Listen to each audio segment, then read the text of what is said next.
Coming live from Self Love Lounge. Yeah. My partner Dre. Give me the beat. We talk to him. Look.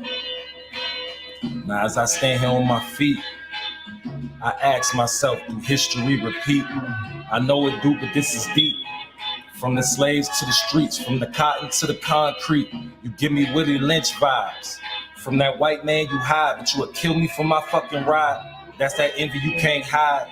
That's that meet me outside, can let it go cause of your fucking pride. Back in the day, they take two field slaves, turn them against each other, something like the Django days. Whichever one was still alive, that's the one that went.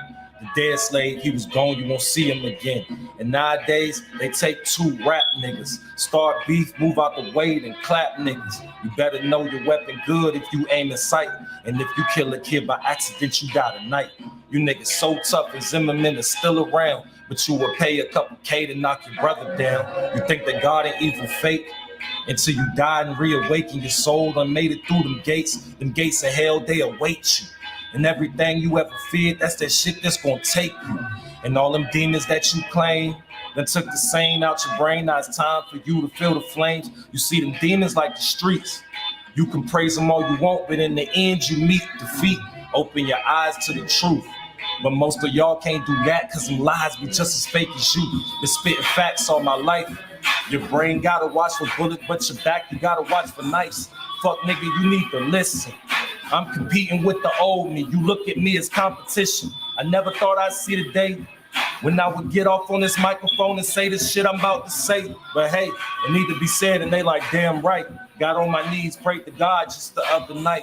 Help me win the fight against my own kind. And if Black Lives Matter, niggas colorblind. They in denial when they hate it when you speaking facts. But a race war ain't the reason why I got the strap.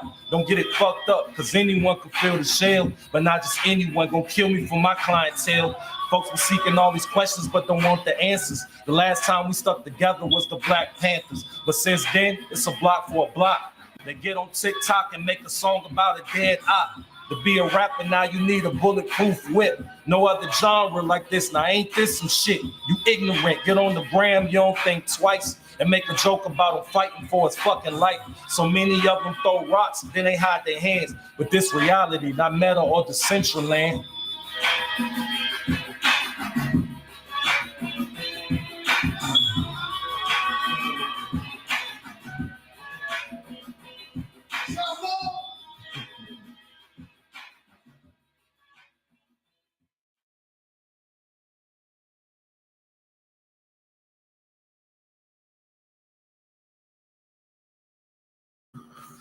What up, though? It's the word. No, don't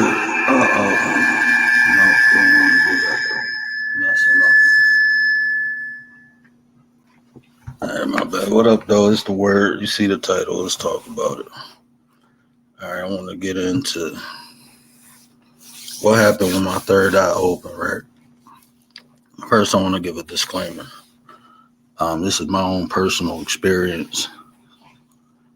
And, from what I understand,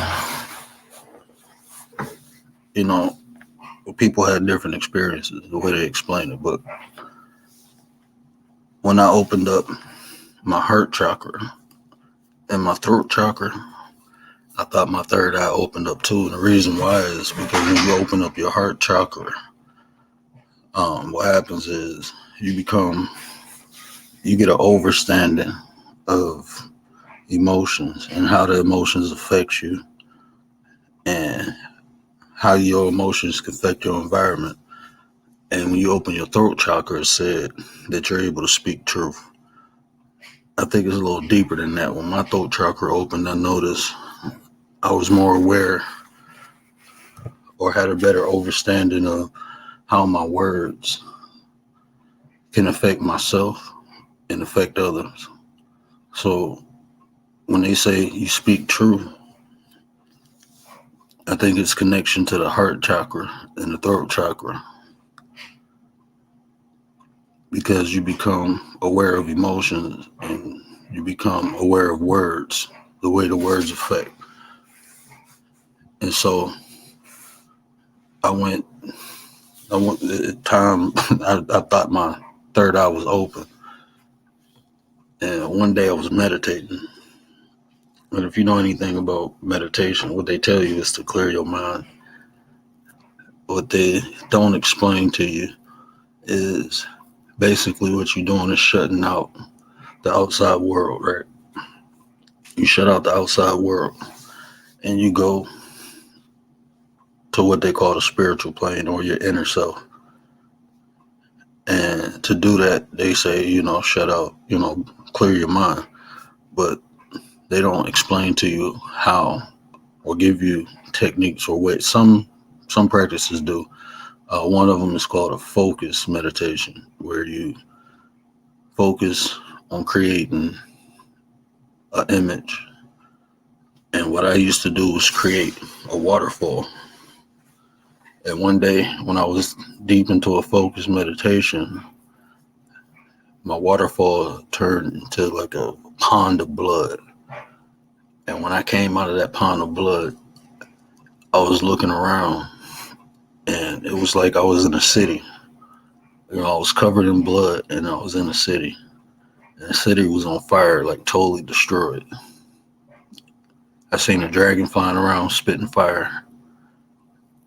And I heard a baby crying. And so when I went to the baby and picked the baby up, I seen a door open. And when I walked through the door, it was a bright light. And when I looked down, the baby was gone. And when I looked up, I looked at myself. And I touched myself on the shoulder.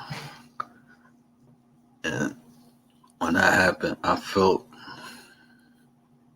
a whole new level of fear that I've never felt before.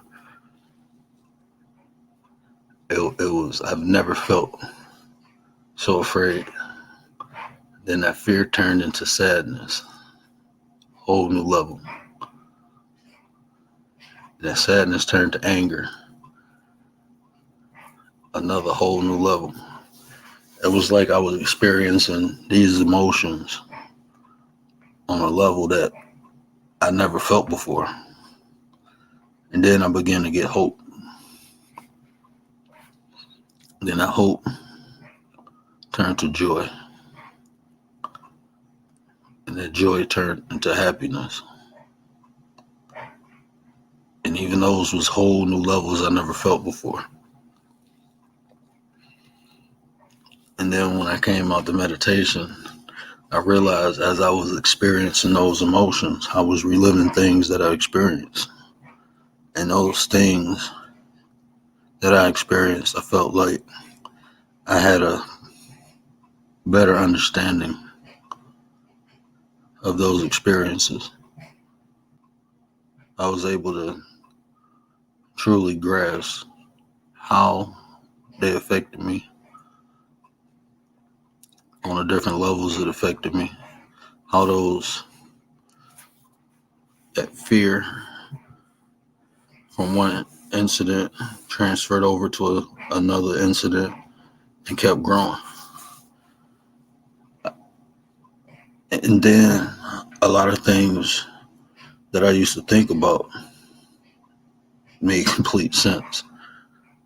It was like I had a whole new understanding, or what I like to call overstanding. And the best analogy I can give for what I'm talking about, the overstanding and the understanding, is this. If you understand how TV works, you can watch it, you can enjoy it, right? We can turn it on, turn it off. But the more detail you get in understanding the function of the TV, which I will call understanding, will be if the TV broke, you'll be able to fix it. And the overstanding of the TV will be you'll be able to create one. You'll know the exact design to create a TV if you overstood it. So when I say, well, my third eye open and I got an overstanding of things, I was able to see things as they are. And one of the biggest questions I ever had was, why did God make the devil? I never understood why God made the devil. But after my eye opened, I understood. I had an understanding of it because it was necessary. God made the devil because it was needed. And that sounds crazy. And a lot of stuff I do say sound crazy, but if you think of something good, you only understand what's good because you know what's bad. So without the devil, we would never truly understand what good was. Same thing for day and night. If they never got dark, you would never know what light was. It would just be. So everything has a higher and a lower vibration. Everything created has a higher or lower vibration. And once you begin to understand or have an understanding of what we call good and bad, each side is needed. So when looking at things, I will understand if it's a higher or lower vibration, what frequency it's functioning off of. And that's essentially what our emotions are. When you feel bad, they say you feel low. When you're sad or mad, you feel low. When you're happy, you up. Those are the spectrums of frequency, higher and lower vibration. Our emotions,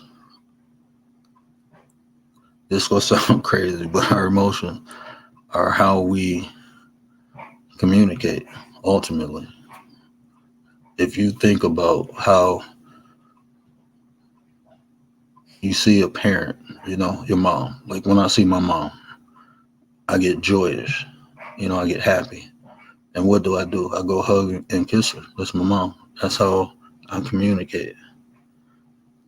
Our emotions, before we was able to speak, this is how we communicated with one another.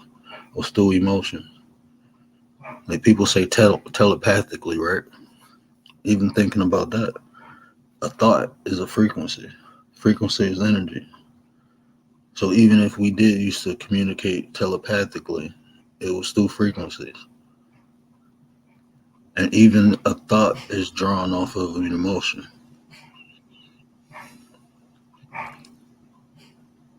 That's ultimately how we communicate. It's through our emotion. That's how we show love, we show pain, we show anger. And once my third eye opened, I was also aware of my own emotion and how it affected me. And having an understanding of that, I was able to work on myself. Being able to dictate how things affected me. For instance, if you watch a movie, right, and the movie is sad and you start crying, that movie has now affected you emotionally. And whatever affected you emotionally is downloaded into our subconscious.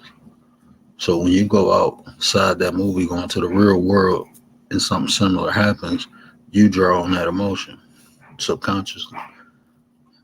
So even watching TV shows, once I felt an emotion, I was aware of it, and I was able to tell myself. I was able to replace that and tell myself this is a form of entertainment or education. I was able to take that emotion out and properly analyze what I was watching, if it was for education or entertainment. And the reason I say that too is because what we watch and what we listen to has the potential to influence us, if we're aware of it or not. I mean, it's discussions going on now on how this drill music affects people and is affecting the crime rate. You know, they say ever since drill music came out, the crime rate went up, right? So, and that's because people, like, the music was created for entertainment, but it's drawing on emotions and influencing people's decisions. Movies do the same thing, you know, and if you're not aware of that, you can be influenced by it. Be influenced by people with words, with symbols. Anything that draws on your emotion has the potential to influence you. Anything, person, place, or thing. And this ain't taught in school. It's not taught at home. We don't teach our kids, nor have I been taught about my emotions and what they are. They don't teach you this in church. Because if they taught you that, you would be aware of it. And you won't be able to be controlled. You won't be able to be conditioned. And it's a lot of conditioning and desensitizing being done. If it's by symbols, if it's by words, if it's by actions. And now we walk around thinking we have free will when we're truly being controlled. And that's everybody. Everybody who's not aware is susceptible to it. You know, if you go on this YouTube app and you look at the most liked or the most viewed, it's usually going to be something that draws on lower emotions, because that's what most people function off of. Most people function off their lower emotions, and they don't understand why.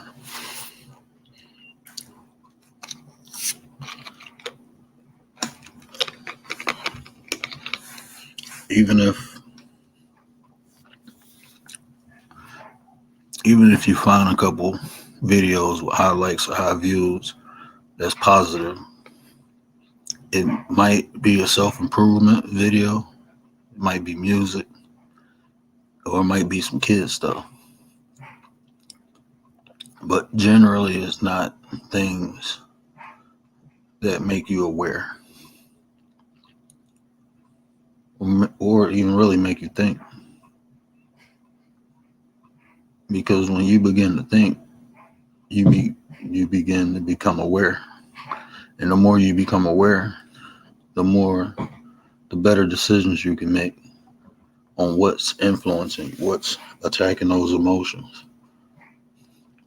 That's why, like, even talking to people, when we talk about, our third eye opener, you're able to see things that normally people won't, because you have mastered or have some type of control over your emotions, and you can see things for what they are. Because a lot of times, if we like someone and they're doing something that we know is not right, because we like them, we tend to overlook them. Or even if you don't like someone and they're doing something positive, it's kind of hard to admit that, okay, that is positive, because you don't like them. It's already predetermined. But if you are aware, you'll understand everyone has the potential to do either good or bad. So when you see someone who you might not favor do something good, it won't be a shock, because you understand they have the potential. Or if you're someone you really like or care about or hold high regard, they do something bad, you're able to understand everybody has the potential to do right or wrong. And it's just due to situations. It's situational. There's variables involved in it. But you won't have to come to a point of judgment because you already understand that everything and everybody has either a higher or lower frequency, and it's that person's choice and decisions that determine what energy they put out, meaning their actions.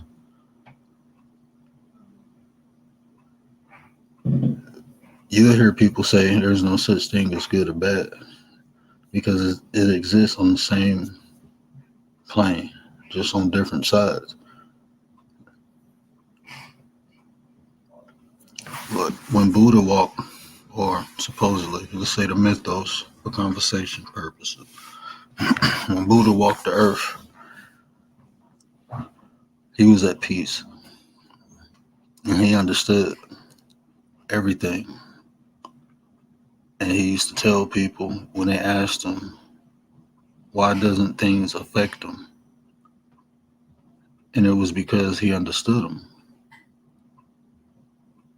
He didn't look at things as if it was good or bad. It was just it. Whatever happened needed to exist. It needed to happen. That was his understanding. And he told people to let go of worldly things.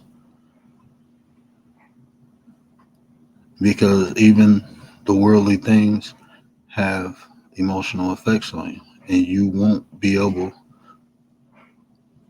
if you're not aware of your emotions, you won't be able to control how they have influence on you. For instance, money. Usually when people don't have it, they feel bad. And supposedly when they do have it, they feel good. But then you see a poor person living on the street and they're happy and they don't have money. That's because they didn't associate emotions with money. Or you see a rich person who has a lot of money and he's still unhappy. And it's because he didn't associate joy with money. We have the power to determine how things affect us. But we have to become aware of how we feel. That's why I always tell people to care about how you feel. Because if you don't, you'll be influenced. If it's good or bad. If you're doing something, they call it intuition, right? If you're going somewhere and it don't feel right, you turn back and go home. You get home, you look at the news, it was a 12-car pile up on the route you was taking. That was your intuition, your inner self telling you it's not safe. But if you're not aware of that, you won't comprehend it. You'll just know, okay, I don't feel right, and keep going.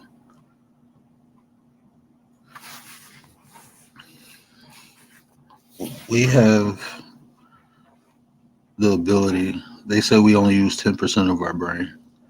And that's true. Most people only use 10% of their brain. That's because we don't understand how our brain functions. We use the conscious part of our brain. We don't use the subconscious, and that makes up the large portion of what we are. That's why we don't have to tell our lungs to breathe, our eyes to blink.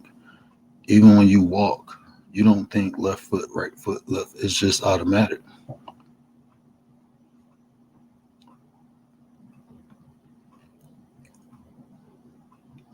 If you ever heard someone talk about affirmations, what affirmations do is basically reprogram your subconscious.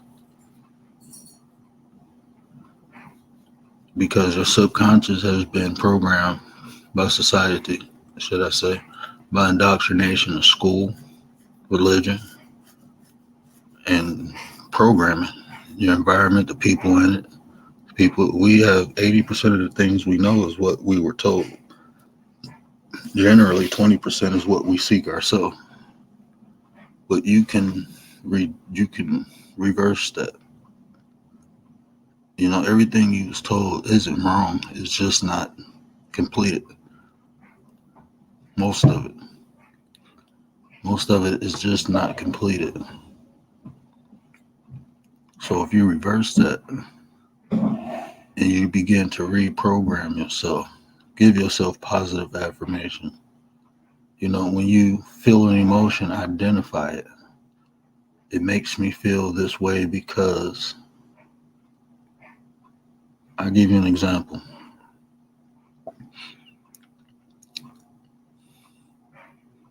I didn't understand why. At one point, I didn't understand the anger I had towards people not listening to me. And I asked myself a question: why is this making me angry? And it was because I never felt like I had a voice.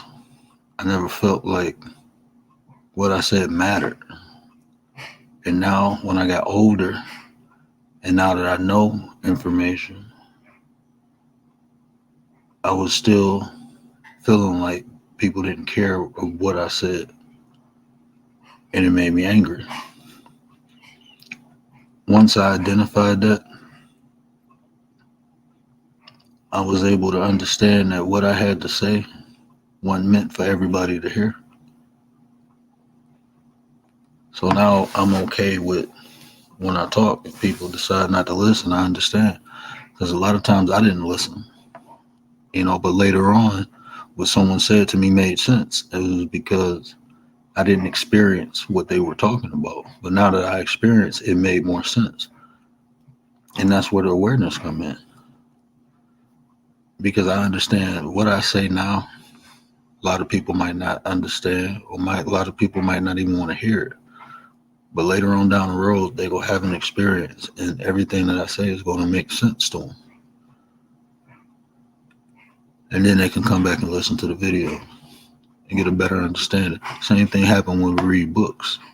You read a book the first time, and you think you understand the whole book. You'll go out in life and experience life, and when you go back and read the book, you'll get a different understanding from it. That's because you haven't yet experienced what the information in the book is, or you might not have understood how to decipher. Like when you read the Bible, most people read the Bible and understand it literally. But when you start understanding metaphors and allegories and you go back and read the Bible, you get a different meaning from it. You get a different understanding from it. Or when you go into the world and you experience some things like a loss, like when you think of the story of Job, Job was God's most devoted human, and the devil tempted him, took everything from him. And Job didn't curse God out. He asked God why. But he wasn't angry with God. He was still faithful. And when you read that the first time, you might get an understanding that the devil thought that he could get Job to cuss God out.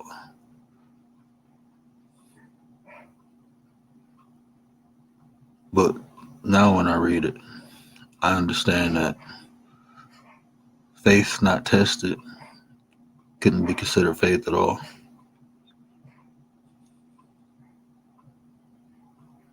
If you believe in something, or if you have faith in something, and it's never tested, you can't really call it faith.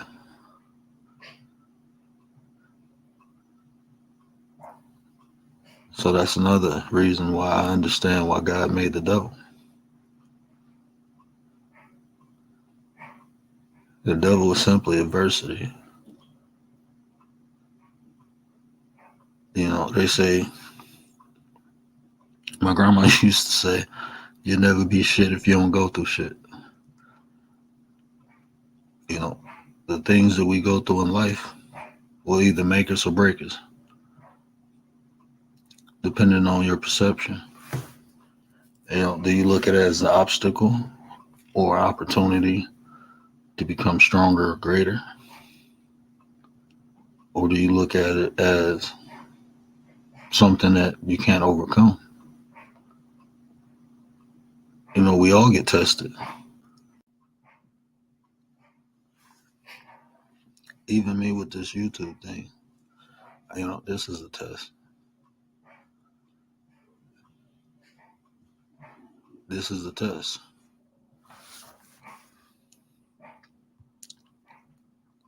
We all have potential. But if that potential isn't met with adversity, we'd never know how high or how low we can go. So even when you're thinking about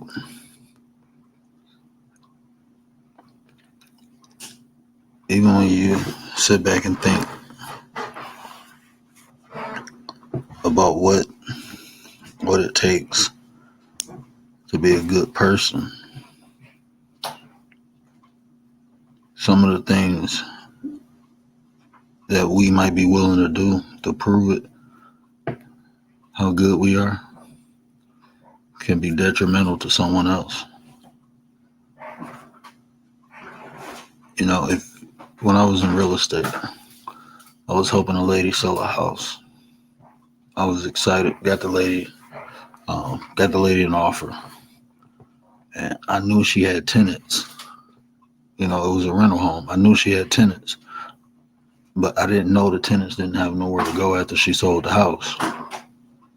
So even though I thought I did a good thing by helping her sell the house, which I did, it was her house, she owned it, but the people didn't have nowhere to go, so they was out on the street. So what was good for her wasn't good for them.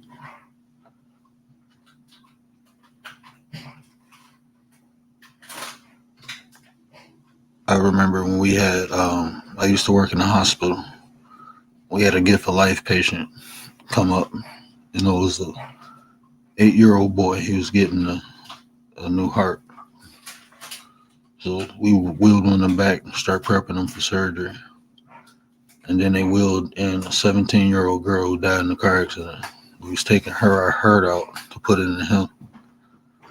It was good because the boy was getting the heart, but the 17-year-old girl lost her life in a freak car accident.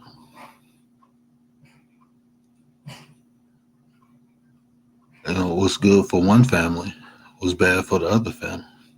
One family lost a little girl. One family got more time with their son. So when people say there is no good or bad, I guess that's the best example I can give you for that understanding. It just is. It just is.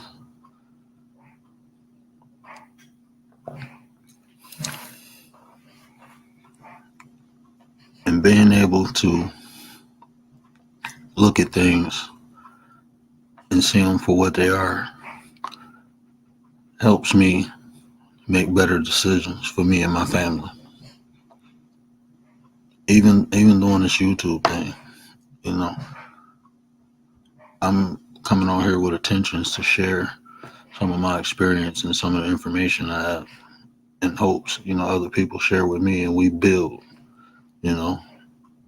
that's my hopes. But I understand other things that can happen. They got trolls on here, people who who get clicks and views for drama. People who just like to, like I said, even if I say something wrong, I can be corrected. I'm not one of those people who, like I said, I'm not no expert. I'm an expert in my life. That's why I say I don't come on here to teach. I come on here to share. I come on here to give my perception.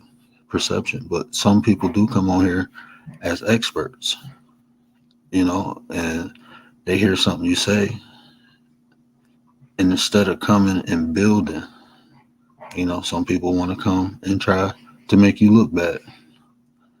I see stuff on here all the time, and in my opinion, is incomplete. But I just share the information I have.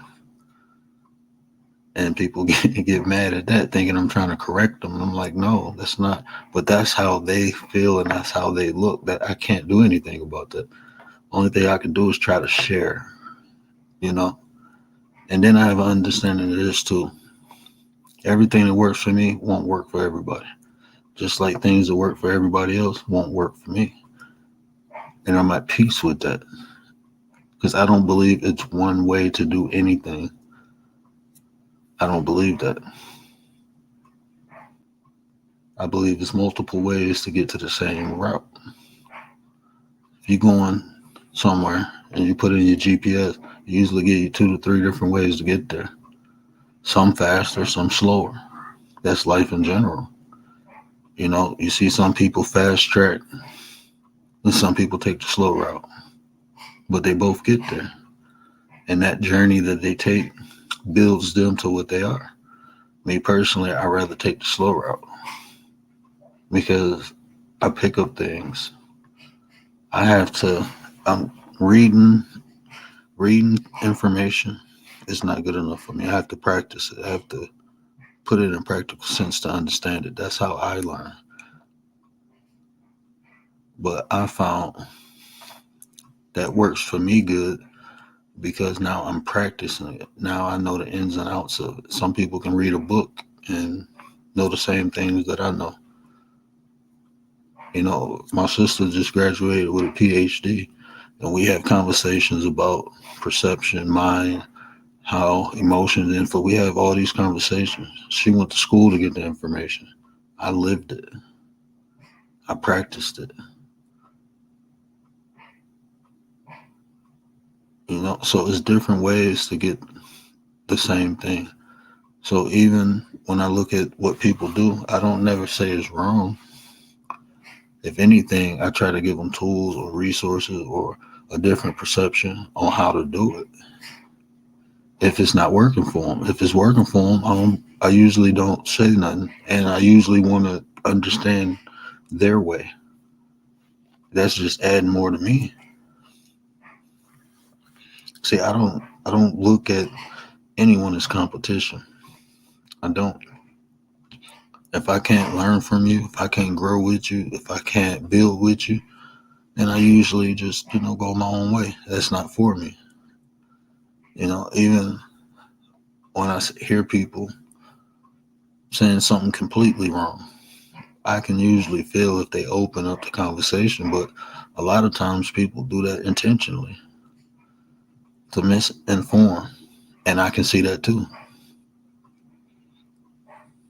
I just become aware, and because I'm not judging them and I'm not attached. I don't attach my emotions to no one's information. That's how I assimilate it.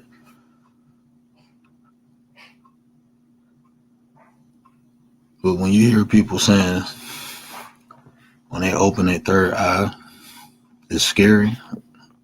It is because you begin to look at the world and see things for what it is. Like a lot of things we think are broken, they they ain't. It's exactly working the way it was designed to work. You read about World War II and how the Germans put the Jews in the projects, and you understand the programs they ran within the projects. And now we have projects here in America, and they say these communities are no, they're not broken. That's how they were designed to work. That's how they were designed to work. The educational system. I went to a public school, and people say the public school system is broke. No, it's not. That's how it's designed to work. School was created not to educate or enlighten people. School was created to indoctrinate you to become a better worker or civilian. That's why school was created. Now, when you go to college, you can specialize in different things. But if you really just literally listen to what I'm telling you, school is not to make you a better person. It's to make you a more efficient worker. Because even when you go to college, you specialize in a specific field to work in.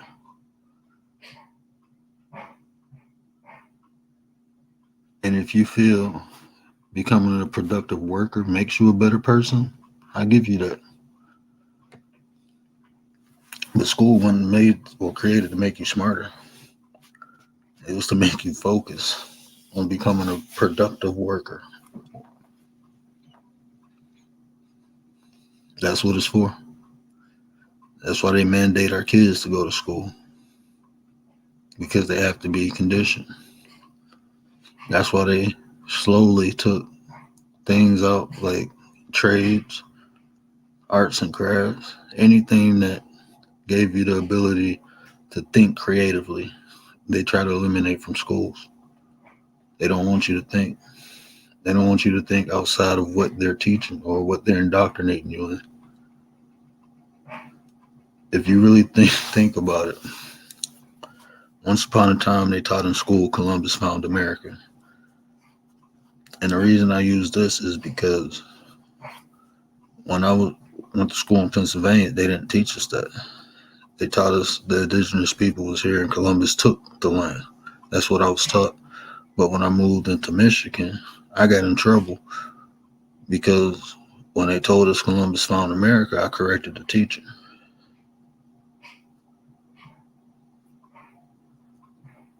They wanted me to believe someone found a land that people was already on. And if I didn't answer them correctly the way they wanted me to, I failed.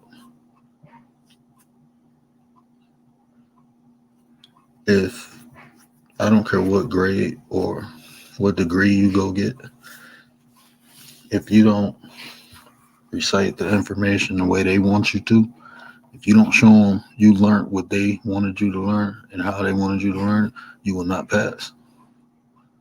So if the information is right or wrong, I mean, you can argue when you get to the master program and the PhD program, you can argue, you got an argument on that. But ultimately, you get the piece of paper when you satisfy them. That's when you get it. Is when they're satisfied that you have the information they want you to have.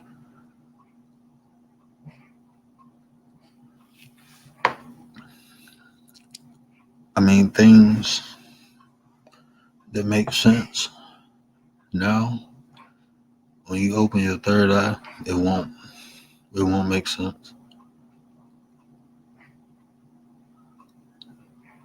It won't make sense. You begin to question everything. You begin to question everybody.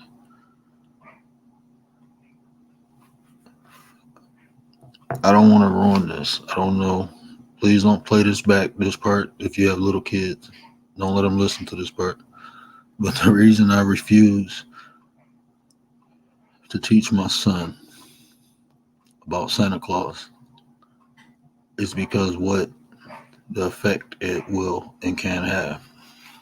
And this ain't no knock against no parents. This ain't a knock. I'm just telling you my personal experience, my personal perception, how it affects him and how it affects me. And no knock against the Europeans neither. But for me to teach my son Santa Claus, I will have to teach him that that a white man, even if I try to paint him black, everywhere you see it, it's going to be a white man. That's just fact. I have to teach my son a white man will come bring him gifts if he's good.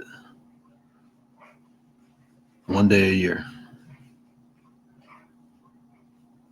That's what I have to teach my son. That a white man, not a black man, not someone who reminds him of his father. I have to teach him that a white man brings him gifts one time a year if he's a good boy. Meaning if he's obedient, that he will be rewarded by a white man. And I can't do that. I won't do that. I understand tradition. I understand all that, but I'm not doing that. Because I'm giving someone credit for something that I do. I would have to give this imaginary figure credit for something me and my wife bust our butt to do. Even if money is easy, but I will give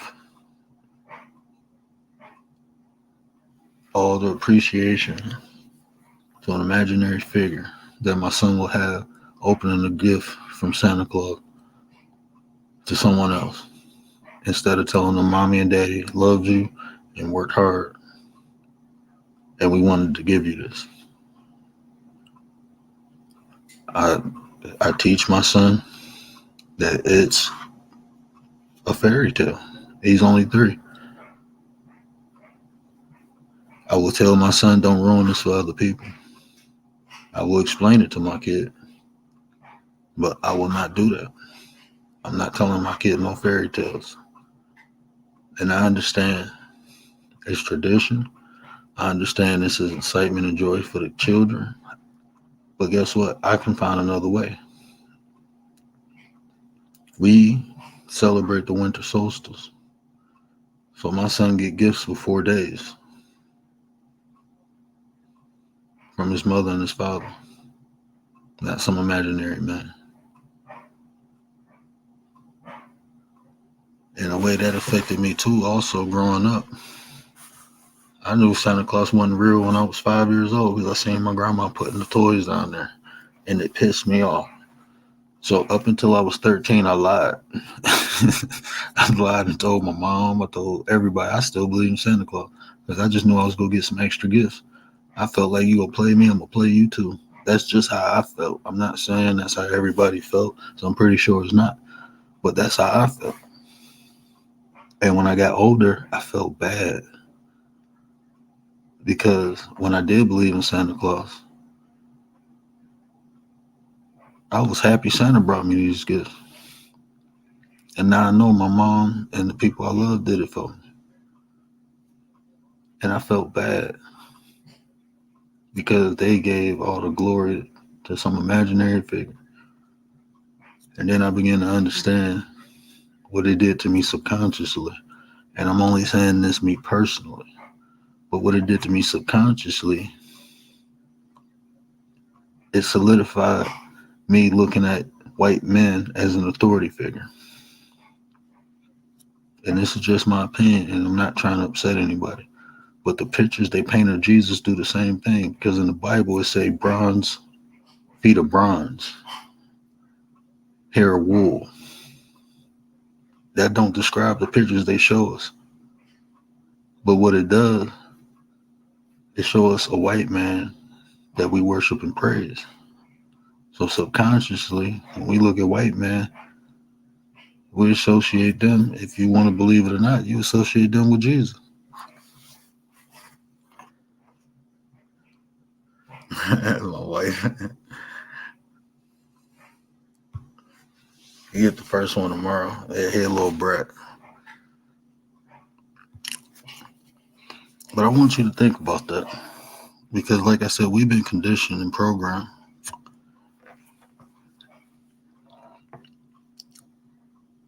And it might sound crazy what I just said. But if you look at all the influential figures, it's usually always a white man. Look on your money. And you associate that with the people they look like. That's just natural. We associate things. That's how we understand things. We associate them with what we know.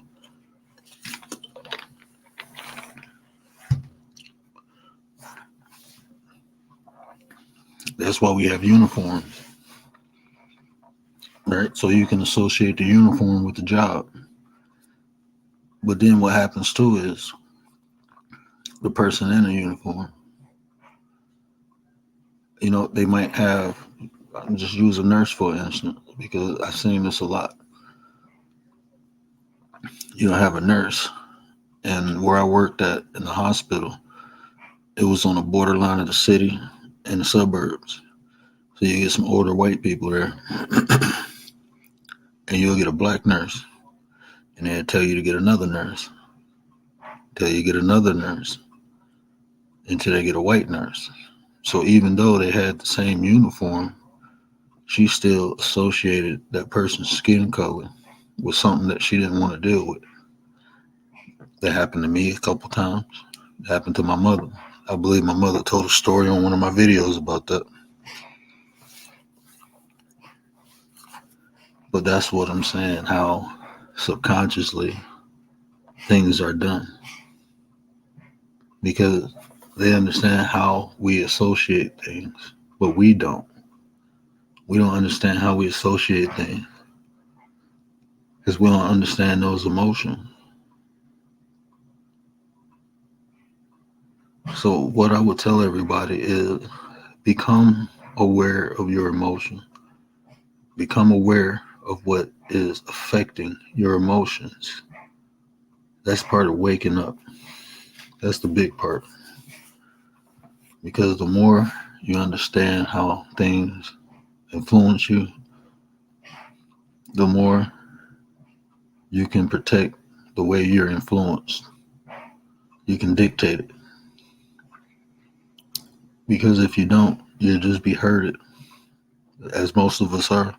Most of us are herded around.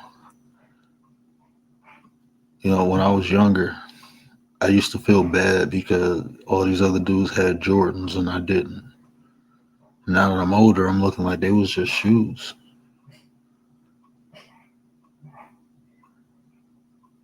But the influence of having something that everyone else has and people teasing you, those affected emotion. But now that I'm older, I mean, I can't be influenced by material. I can't be bought. My personal understanding is that I would never do nothing for money that I wouldn't do for free. Anytime somebody offer me money, that's what I think. Would I do this for free? And I'm not saying that um, I'm gonna just walk around and do all this stuff for free. But what I'm saying is that's the way for me to not be corrupted. You know, if I wouldn't do something, as an example, I guess I can say that if I wouldn't cuss somebody out for free, I'm not gonna do it for money. You can't pay me to attack someone. If they didn't do anything to me, if I'm not defending myself, I don't see a purpose of attacking anyone. If I'm not defending someone I love, I don't see the purpose of attacking someone. But people will take money to do so. They got hitman out. Even on YouTube, you know, if you listen to enough creators, you realize people will pay people to go at people. They can be bought. Money influence is one of the biggest influencers.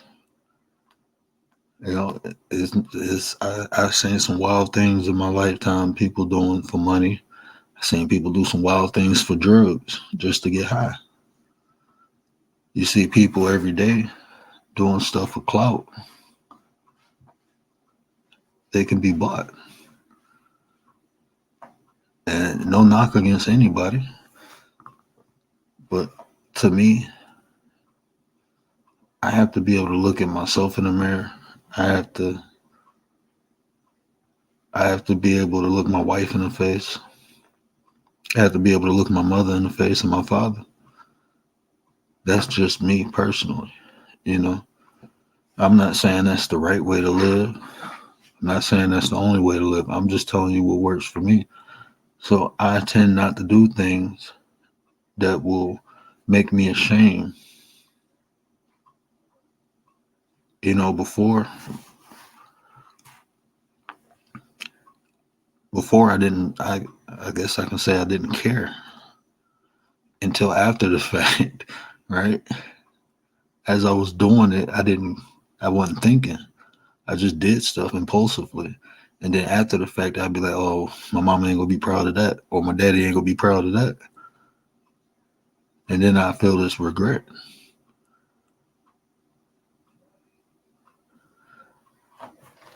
But I've learned to not do things to draw those emotions. And I can say that was probably my heart chakra. I wouldn't go into my third eye with that, but I will say that was my heart chakra. When I finally opened that, I began to understand emotions. And I tell you this too, some kids are born with their third eye open. You ever see a kid who's really intuitive, really understanding? And what happens over time is, once the eye open, it's not there to stay open. Even mine can close now. And what happens is we begin to indoctrinate the kids to take that creativity, take that intuition away, make them focus on thinking one way, and it slowly closes. And unless they seek to open it again, it'll probably never open. It'll probably never open again.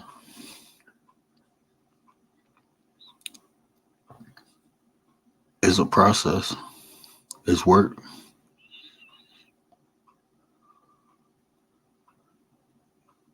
But that's something that we all strive for anyway. We all want to understand or have a relationship with a higher power, God, Yahweh, the Elohim, whatever you call the creator. We all want a relationship. That's why we go to church. And we feel that Holy Spirit, that energy. No, but we don't need a middleman neither. You don't need a middleman. You just have to have a desire.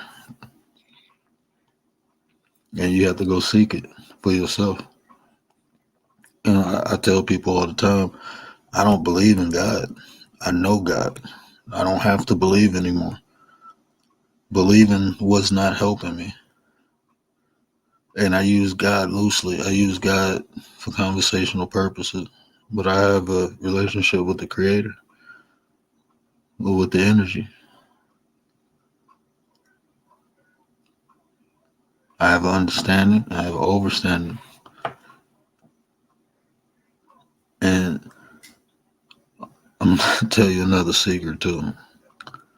All the religions and spiritual books are just the perceptions of the people who wrote them on how to connect with the higher power. None of them are wrong, but none of them are right. Those are simply people's perceptions. Just like they got it, you can get it too. You can have that same relationship that Job had, same relationship that Enoch had, same relationship Muhammad had. You can have that same relationship with the higher power. There's no one selected. They tell you that to keep you away. No one is selected. Everyone is selected. It's just by choice. If you choose to seek it, you can't find anything if you don't look for it. You'll never find it if you don't look for it.